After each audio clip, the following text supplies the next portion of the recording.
তো সবাই জানেন আজকে নরসিংহ চতুর্দশী। নরসিংহ চতুর্দশীর ব্যাপারে তিনটা ব্যাপার বলবো।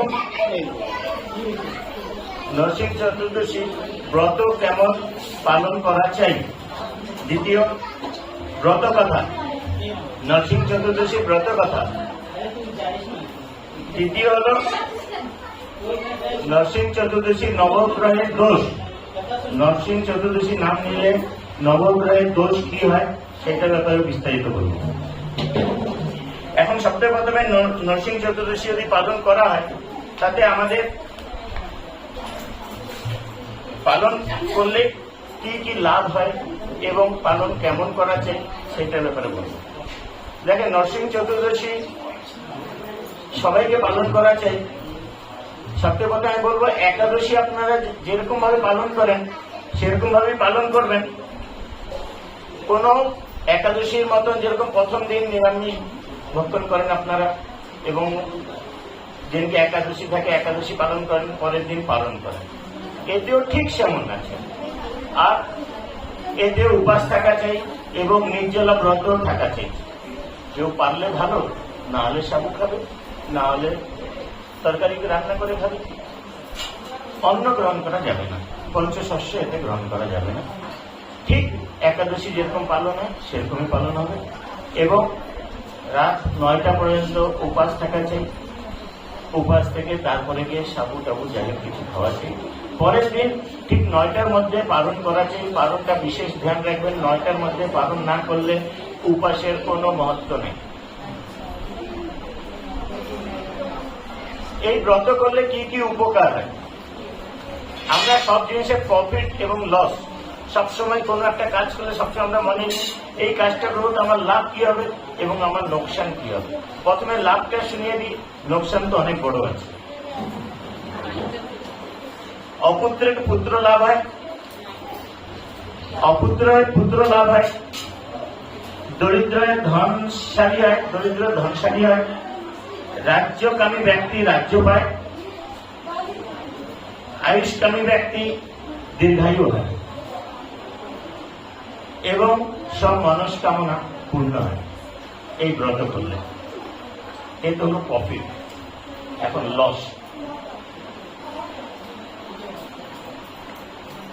আপনারা জানেন কালী পূজা যে করেন, আপনারা সামনে আছেন ঘরে কালী পূজা করেন, আমি আপনাকে জিজ্ঞেস করতে চাই, আপনি চান যে কালী পূজার মধ্যে কোনো ত্রুটি দেখতে দেয়, কোনো ভুল হোক?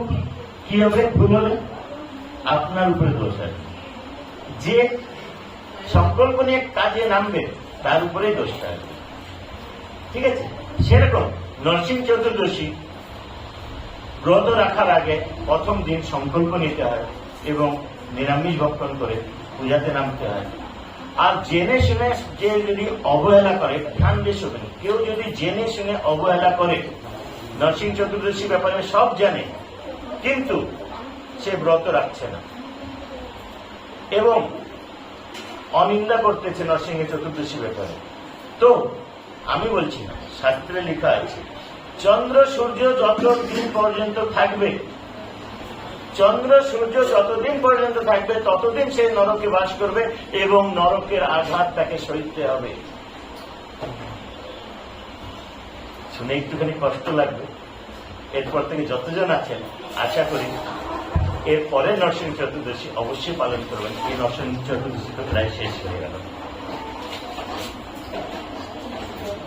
এই নরসিংহ চতুর্দশী দেবতারাও পালন করেন। এই খালি এমন না যে মানুষ পালন করতেছেন। এই নরসিংহ চতুর্দশী ব্রহ্মা, মহেশ্বর, ইন্দ্রও পালন করেছিলেন।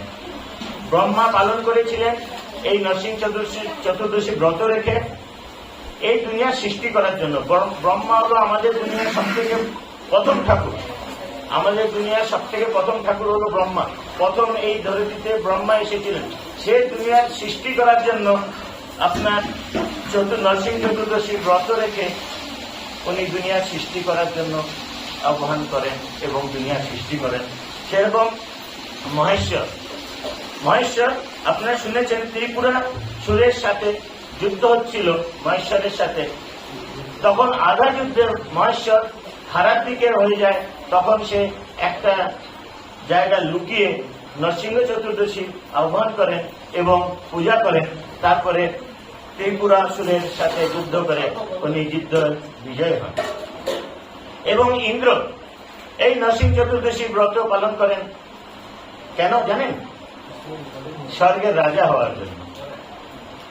স্বর্গের রাজা হওয়ার জন্য ইন্দ্র পর্যন্ত আপনার নরসিংহ চতুর্দশী ব্রত রেখে স্বর্গের রাজা হতে পারেন। তো আমি আপনাদেরকে বলি কি আপনারা ব্রত রেখে আপনাদের মনস্কামনা পূর্ণ করতে পারবেন না? অবশ্যই পারবেন। নরসিংহ চতুর্দশী অবশ্যই পালন করবেন। আরেকটা ছোট্ট একটা কথা বলে যাচ্ছি, কোন সময় ঘরের সামনে একটা নরসিংহ চতুর্দশীর একটা ফটো রাখবেন। তাতে কি অঘটন থেকে দূর হবে, অলক্ষ্মী ঘরে ঢুকবে না, লক্ষ্মী ঘরে ঢুকবে এবং কোন দুবিধা ঘরে আসবে না। নরসিংহ চতুর্দশীর ফটো দেখে ঘর থেকে বেরান, আপনার সব কাজ পূর্ণ হবে। এবং ঘরের সামনে রাখবেন যাতে কোনো মানুষ যদি কোনো খারাপ কাজ করতে চায় সেই জায়গাটা আটকে যাবে। এ হলো আমাদের নরসিংহ চতুর্দশী ব্রত কেমন পালন করবেন সেইটা ব্যাপারে বললাম। এবার আমি বলতে চাই নরসিংহ চতুর্দশী ব্রত কথা। দেখেন, নরসিংহ চতুর্দশী ব্রত যদি নাও রেখে থাকেন, একটা ঠাকুর অফার দিয়েছে, ব্রত কথা শুনে নিলে নরসিংহ চতুর্দশী আজকের যে আপনার পালন করার যে যত সব ছিল সব নিয়ম থেকে আপনি মুক্ত পেয়ে যাবেন, খালি ব্রত কথাটা শুনলেন এবং শোনালেন। তো আপনারা এতজন আছেন, ব্রত কথাটা অবশ্যই শুনবেন। হিরণ্যকশ্যপ প্রহ্লাদের বাবা, সবাই তো জানেন এই ব্যাপারে। যখন হিরণ্যকশ্যপ চারুদিক ওর ভাই মারা যায় এবং সে কি হয় জঙ্গলে গিয়ে তপস্যা করে ব্রহ্মাকে পাওয়ার জন্য। খুব কঠোর তপস্যা করার পরে ব্রহ্মার আবির্ভাব হয়, বলে আমাকে অমরের বরদান দেয়। তখন বলে ব্রহ্মা বলে আমি অমর নয়, তো আমি তোমাকে কেমন অমরের বরদান দেবো? এটা তো হতে পারে না। তখন হিরণ্যকশ্যপ খুব ভাবনা চিন্তা শুরু করলো। করার পরে তার মনে আসলো আমি এই বরদানটা নিয়ে নিই যাতে আমার কোনোদিন মৃত্যু হবে না, অমরের বরদানের মতনই আমি বরদান পেয়ে যাব। না পথে না ঘাটে, দিনের বেলা না রাত্রিবেলা, জলে না ভূমি, আকাশে না ঘরে, বাইরে না ভিতরে, কোনো নর না পশু, কোনো অস্ত্রের দ্বারা বধ না করতে পারে এমন আমাকে বর দাও। তখন ব্রহ্মা বলেন তথাস্তু। উনি বর পেয়ে গেলেন। এই যাওয়ার পরে মনে মনে অনেক খুশি ছিল, আমি তো অমর হয়ে গেছি, আমাকে তো কেউ মারতে পারবে না, চারুদিক দিয়ে আমি তার সব রকমের আমি বর পেয়ে গেছি। সে অনেক মনে মনে খুশি ছিল এবং দেবতার উপরে অত্যাচার করা শুরু করে দিল। তখন স্বর্গে গিয়ে দেবতার উপরে অত্যাচার শুরু করে দিল। তখন সব ব্রহ্মা থেকে সবাই তার কথা বলা শুরু করলো, এটি কি করা যায়? কেউ কিছু করতে পারছে না, কিন্তু বর এমন পেয়েছে যে কেউ কিছু করার নিয়মে আসছে না।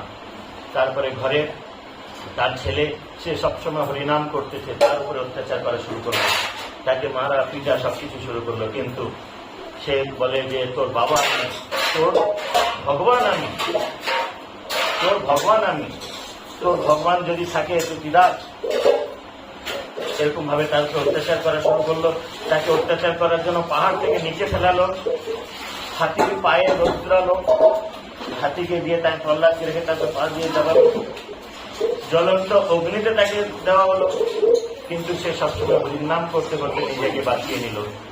তারপরে কিচ্ছু আঘাত না হওয়ার পরে তাকে কারাগারে বন্ধ করে দিল। কারাগারে বন্ধ করে তাকে পিটানো, শিকল দিয়ে বেঁধে পিটানো শুরু করলো। তখন বলে তোর বাবাও আমি, তোর ভগবানও আমি, তোর হরি তরি কেউ নাই, তোর যদি হরি থাকে বিষ্ণু থাকে তো ডাক। কি খাম্বায় বিষ্ণু আছে? কি তোর হরি আছে? বলে হ্যাঁ আছে। সেই গদা নিয়ে সেই খাম্বাতে মারার পরে গর্জন ছেড়ে নরসিংহ অবতার। নরসিংহ তার অর্থটা হচ্ছে নর মানে মানুষ, সিংহ মানে সিংহর মাথা। দুইটা রূপ নিয়ে, প্রজ্বলিত চেহারা নিয়ে, চোখে লাল গর্জন, অগ্নি ভেস দিয়ে, মুখে অগ্নি ভাস দিয়ে, সে গর্জন দিয়ে হুঙ্কার দিয়ে বেরালো। সবাই ভয়ে কাঁপা শুরু করলো। সেই তক্ষণে বুধলি বেলায়, সন্ধ্যাবেলায় তাকে উঠিয়ে নিয়ে গিয়ে দরজার ঠিক মাঝামাঝি বসে নখ দিয়ে পেট ছিঁড়ে দিল। চেড়ে দিয়ে বলল যে না পথে না ঘাটে, দিনের বেলা না রাত্রিবেলা, জলে না ভূমি, আকাশে না ঘরে, বাইরে না ভিতরে, কোন নর না পশু, না অস্ত্রে না বদ্ধে। অস্ত্র দ্বারা কোনো বধ হয়নি, তোমাকে নখ দিয়ে বধ করা হলো এবং তার কিছু নারী বুড়ি গ্রাসও করলো। করার পরে হুঙ্কার দিতে থাকলো। সেই ভয়ে সব দেবতারা এসে গেল তক্ষণি। এসে সবাই দেখে সব ভয় ভিতুর হয়ে গেল যে এর রাগটা কেমন শান্তি করা হবে। এর মাঝখানে এসে হুঙ্কার দিয়ে দিয়ে যত রাক্ষস, যত সব মানুষের পিছনে যত অঘটন কাজ করতেছিল তাদেরকে ধরে গ্রাস করলো এবং মেরে ফেললো। এই দৃশ্য চলতে থাকলো। তো কেউ ভয় তার সামনে যেতে পারলো না। তখন ব্রহ্মাকে বলা হলো, ব্রহ্মা তুমি যাও। ব্রহ্মা ঠাকুরকে বলা হলো, সব ঠাকুর মিলে যাও, তুমি গিয়ে ওর রাগ শান্তি করো। সে আমতা আমতা আমতা করে সে আর আগে গেল না, সে চুপ থেকে গেল। তখন যখন ব্রহ্মা গেল না, তখন লক্ষ্মীকে বলা হলো, লক্ষ্মী তুমি তো সবসময় কাছে থাকো, পা দাবিয়ে দাও, তুমি ওকে রাগটা শান্তি করিয়ে দাও। সে বলে, এরকম উগ্র রূপ আমি কোনোদিন দেখিনি, আমি নিজেই ভয় পাচ্ছি, আমি তাকে কিভাবে শান্তি করাবো। তার কাছে যেতে গিয়ে তার হুঙ্কার শুনে সে 2 হাত আরো পিছনে চলে আসে। তখন গণেশ বলে, আমি বিষ্ণু ঠাকুরের বাহন, আমি এই বিষ্ণু ঠাকুরকে আমি পূজা করি, আমি তার ভক্ত, আমি যাচ্ছি যে তাকে শান্ত করব। তার বাহন হলো কে? ইন্দুরের উপরে বসে গণেশ গেল। যখন ওর কাছাকাছি পৌঁছাবে, ওর শ্বাস এত তীব্রভাবে এত জোরে চলতেছিল, ফাঁস করে শ্বাস ছেড়েছে, ইন্দুরের সাথে গণেশ ঠাকুর নিচে পড়ে গেছে। তো সব দেবতারা হাসা শুরু হয়েছে। তখন নরসিংহ দেবতাও হেসে দিয়েছে। তো সবাই ভাবছে যে এবার হেসে দিয়েছে মানে এবার রাগ শান্ত হয়ে গেছে। কিন্তু আবার উগ্র রূপ ধরে, আবার সে তো প্রজ্বলিত চেহারা, মুখ থেকে আগুন, চোখ থেকে আগুনের ভাব দিয়ে সে প্রচন্ড হয়ে উঠেছে। তখন সবাই বলে, সব ঠাকুর মিলে কথা হচ্ছে যে কি করা যায়। বলে তার ভক্ত হলো প্রহ্লাদ, প্রহ্লাদকে বলো প্রার্থনা করতে, প্রহ্লাদকে বলো তার কাছে যেতে, তখনই গিয়ে তার রাগ শান্তি হবে, না হলে তার রাগ শান্তি হবে। তখন তাকে প্রহ্লাদকে বলা হলো। প্রহ্লাদ একটা মালা নিয়ে প্রার্থনা করলো নরসিংহ দেবতার সামনে। তখন সে তাকে এনে তার কোলে রেখে, মালা তো নিল এবং কোলে রেখে, যেরকম দেখেছেন যে গরু তার বাছুরকে চাটে, সেরকম নরসিংহ দেবতা প্রহ্লাদকে জিভ দিয়ে চাটা শুরু করলো। চেটে এটে তাকে আশীর্বাদ দিল আর বলল যে তুমি কি বর চাও, তোমার কি বর চাও। বলে, তুমি আমার সামনে এসেছো, এর চেয়ে বেশি আর কি আমার বর চাই, আমার কিচ্ছু বর চাই না। তখন বলে, না, আমি যখন তোমার সামনে এসেছি তোমাকে একটা বর চাইতেই হবে, তুমি বর চাও। তখন বলে, আমার বাবার মুক্তি চাই। বলে, তথাস্তু। স্বর্গে প্রস্থান হল তারা। হিরণ্যকশ্যপ আত্মা কোথায় পৌঁছে গেল? স্বর্গে। তারপরেও বলে, এ তো হলো, এরপরে তোমাকে 21টা কুলে তোমাকে বলতেছি তোমাদের উদ্ধার হবে। 21টা কুল, 10 কুল তোমার বাবার পক্ষে, 10 কুল তোমার মার পক্ষে, 1 কুল তোমার পক্ষে। 21টা কুলের তোমার স্বর্গে যাওয়ার উদ্ধার হবে। এই আমি বর দিয়ে চললাম। তারপরে অদৃশ্য হয়ে গেল। এটা হলো নরসিংহ চতুর্দশীর ব্রত কথা। এইবার যে কথাটা বলতেছি এটা একটু ধ্যান দিয়ে শুনবেন, কেননা অনেক ঘরে অনেক রকমের অসুবিধা থাকে। এদিক ওদিকে দৌড়ানোর বদলে এই জিনিসটা যদি মনে রাখবেন, তো আপনাদের ছোট মোটো কাজের অসুবিধা হবে না, সরলভাবে ঘরে থেকে কাজটা হয়ে যাবে। সে হলো নবগ্রহের দোষ কাটবে। নবগ্রহের দোষ কেমন কাটবে? নরসিংহ ভগবানের 9টি নাম নিলে নবগ্রহের দোষ কাটবে। 108টি নাম আছে জানি আমি, 108টি নাম নেওয়া তো অনেক বড় কথা, খালি 9টা। আর কিসের জন্য কি গ্রহ কাটবে সেও আমি বলে দিচ্ছি। মঙ্গল গ্রহের জন্য ওম জ্বালা নরসিংহায় নমঃ। মঙ্গল গ্রহ যদি দোষ কাটানো হয়, ওম জ্বালা নরসিংহায় নমঃ।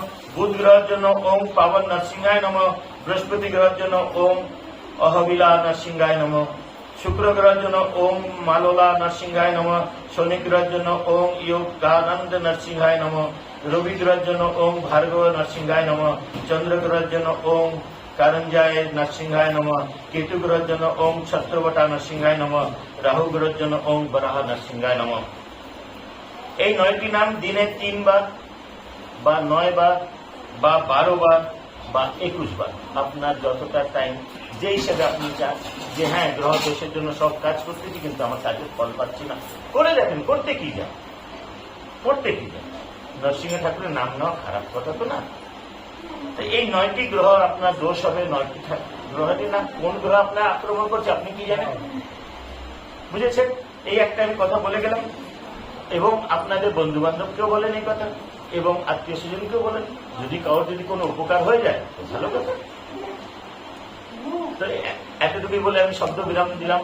সবাইকে একবার হাত উঠে বলতে চাই, হরে কৃষ্ণ কৃষ্ণ কৃষ্ণ হরে হরে, হরে রাম রাম রাম হরে হরে, হরে কৃষ্ণ কৃষ্ণ কৃষ্ণ হরে হরে, হরে রাম রাম রাম হরে।